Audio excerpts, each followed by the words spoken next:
Hello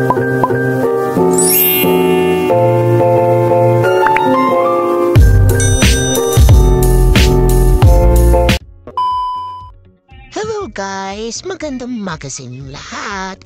So yun nga ay pumunta na ako sa baba upang maglinis ng mga isda dahil naghihintay na sila. Dahil marami na naghihintay ng mga proses sa labas at unahan ko na sila dahil baka bawasan tayo. So kita naman na meron akong binababad na mga damit na puti. So lalapad ka kasi dyan. So nga ay mag-uumpisa na ako at pinapasok ko na siya agad. Pininisan ko na siya kasi para mas madali matapos ang video natin. Kasi nga masyadong mahaba yung video ko kaya pininisan ko na lang siya. So nga ay hiniwa ko na ang kutsarita. Di ko alam kung ano talagang saktong pangalan niya pero kutsarita daw sabi ng akin asawa. So yun hiniwa-hiwa ko na siya dahil lilinisan ko na siya. So kinabitan ko na pala siya ng tinatagong pangpukpuk sa isda dahil sa tigas nito. Diyos ko, ako'y nahihirapan talaga sa paghihiwa. Kaya ayon ay talagang nailabas ko agad siya. Marami talagang nagtataka sa akin mga kapitbahay sa labas, no? Dahil lagi daw kaming maraming dalang isda at laging may ulam.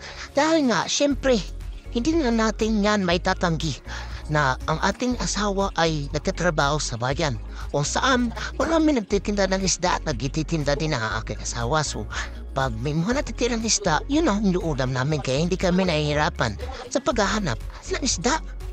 Kaya kung sa mga babaeng wala pang asawa dyan, mag-asawa kayo na nagtitinda ng isda at para hindi naman kayo mahirapan maghanap ng uulamin. Joke lang.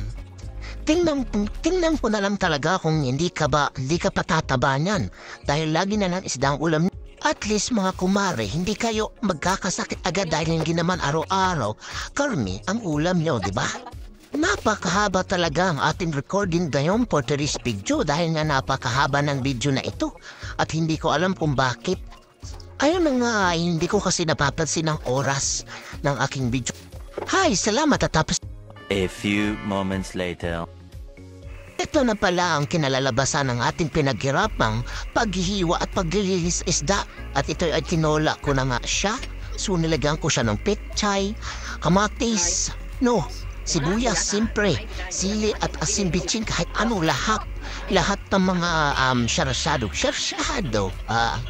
So ayun lang po ang ating video ngayon. Pinakita ko lang naman kung anong ginagawa ko sa bahay. Yun lang, babush!